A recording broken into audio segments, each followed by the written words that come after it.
日高敦子さん、当時9歳。爆心地から約 3.5km 離れた南関温町の叔母の家で被爆しました。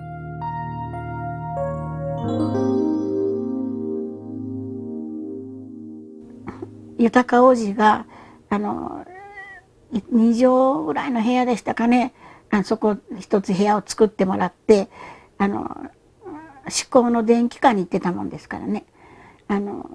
ラジオの組み立てが勉強がてらだったんでしょうけど、ラジオの組み立てをしてましたよね。窓開けてましたね。でそしていたら真っ赤なものが丸い真っ赤なものがバーッと見えましたね。私は太陽なんだろうな、だろうな思わずに、お日様がこう見えたような気がしましたね。でそれを見た瞬間でしたね。ピカーッと光ってドーンって言ったのはね。はい、それで三菱に爆弾が落ちたに違いないことになって、でとにかく外に出てみよう言ってみんなで出ましたね、外へね。町の方見ましたらね、原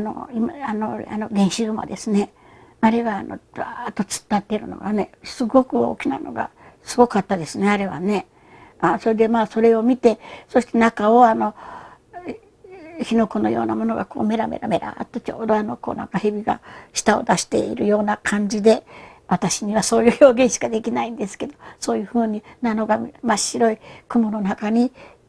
赤い炎がこう燃え上がっているのが私の目には見えました。10分ぐらい経ってですかね、着物がこうボロボロになって、若い娘さんのようなここら毛が皮膚がやけどして、それが垂れて、そしてこの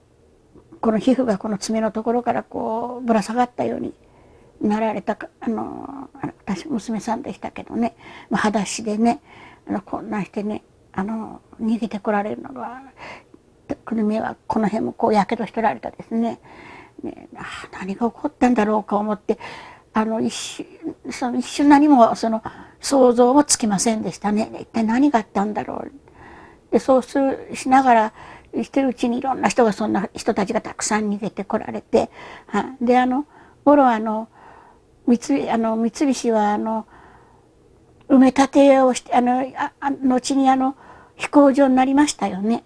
頃戦争中はこう埋め立てになって砂で埋め立てがしてありましてね、あそこ防空壕がいっぱい掘ってあったんです。はい。でそっちの方に皆さん逃げていかれたんだろうと思うんですけどね。でおばはその時にこれは大変だ言って今の配給でもらった氷をですねかち割りにして、そして大きいざるにいっぱい入れて、そして家の前に人だるの上に置いて、これ持っていらっしゃい、持っていきなさい言ってね声をかけてましたね。6日の夜はもう市内を見ましたら、もうさっきの絵のように真っ赤ですね。はい、もう本当にもう燃え盛って夜は真っ赤な火の色が見えて、その上は夜は今度は煙のですかね、上は空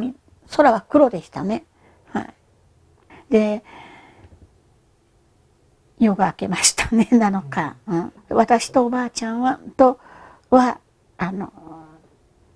その防空壕にいました。はい。9日の日にはそこには一時もおるべきではないと思ったんでしょうね。で荷造りをして、でも私たちは3.5 キロのところですから、物が焼けてなかったから、持てるものはできるだけ持って背負って、そしてねリヤカーがね商売してたからリヤカーがあったもんですからね、それに積んでその防空壕を立ちましたね。住吉橋を渡る時にはね川の中にもう9日ですから亡くなられて時間が経ってると私はもう膨れ上がってましたね、パンパンに。はい。その裸の死体が川を覆い尽くして川の上に浮いてました。はい。ちょうど私たちが通った時は道潮だったんでしょうかね。まだたくさん、それこそ川面が見えないぐらい死体が浮いてましたね。はい。それで田舎の方を招集して手伝うっていうか、そういう救護に人がたくさん来とられて、それでつるはしのようなもんで、もうねこういった板できる引き上げられないから、つるはしのようなもので死体をバーンとやって、そしてタンガのようなのに乗せて一体ずつ川のところに階段がありますよね。そこからこう持って上に土手に持って上がっとられましたね。でそれをその土手の上で焼かれたんでしょう。焼いとられましたけどね。だから燃え残った木をねたくさん集めて、なんかそれの上に鉄板を、トタンですかね、あれトタンだったと思うんですけどね、置いて、その上に本当に人間の体をこう並べて、そしてまたその上に木をかけて、そして重油をかけて火をつけてね、燃やして処理してられましたね。白神山の方へ出る道をずっと歩いて新橋を渡って出て行ったんですけどね、あの時にはもう白神山のところへ出た時にはもう電車道の両脇には死体がずらーっとこう等間隔で並んでるのを見ましたね。はい、日銀の前にね防火用水がありました。でそこの中には真っ黒焦げのその防火用水の中でこうきょとんとこう座ったような形で亡くなっておられたんですけどね。でちょうど朝で朝日が当たったからそう見えたのか、私にはなぜかその目がピカッと光って見えたんですよ。それどうしてか今でも理由はよく分かりませんけどね。はい、でその時に大人はね誰かに呼び止められたみたいでそこでしばし止まりましたね。で私は亡くなられた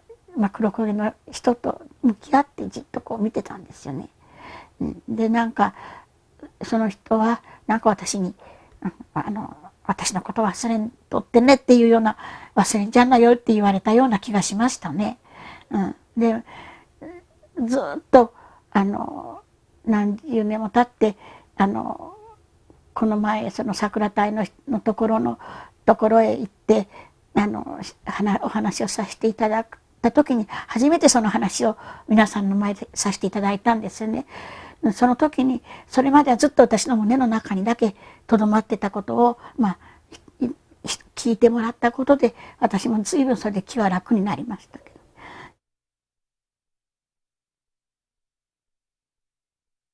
戦争は、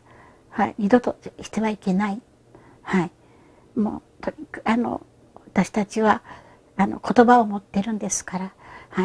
どの国とも親しく話し合いをしながら、二度と戦争のない地球でなければいけない。そして過去の歴史の教訓に学んで、とにかく戦争はしてはいけない。私たちは常に日本は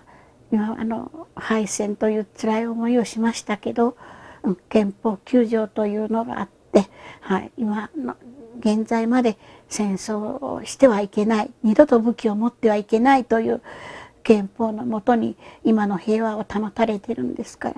ら、絶対に二度と戦争することのない世の中をお互いに協力して頑張りましょう、ということと、そして戦争をすると世の中のものは戦争に持っていかれてなくなりますし、とても生活が不自由なことになるので、そして今の私たちのこの平和は多くの犠牲者の戦争に行って多くの犠牲になられた方々のためにその上に作られた平和なんです。決して今我々がの手でだけの手でできた平和ではありません。絶対に戦争と、そして原爆だけは二度とこの地球の上にで使われることのない、はい、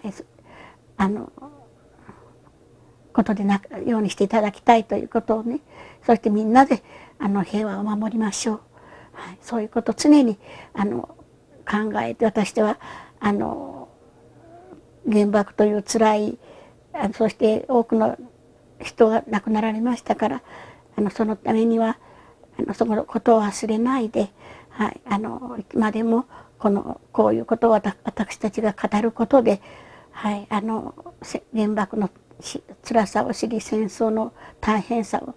語り継いで、私は頑張って皆様のために皆様が分かってくださるように生きていきたいと思います。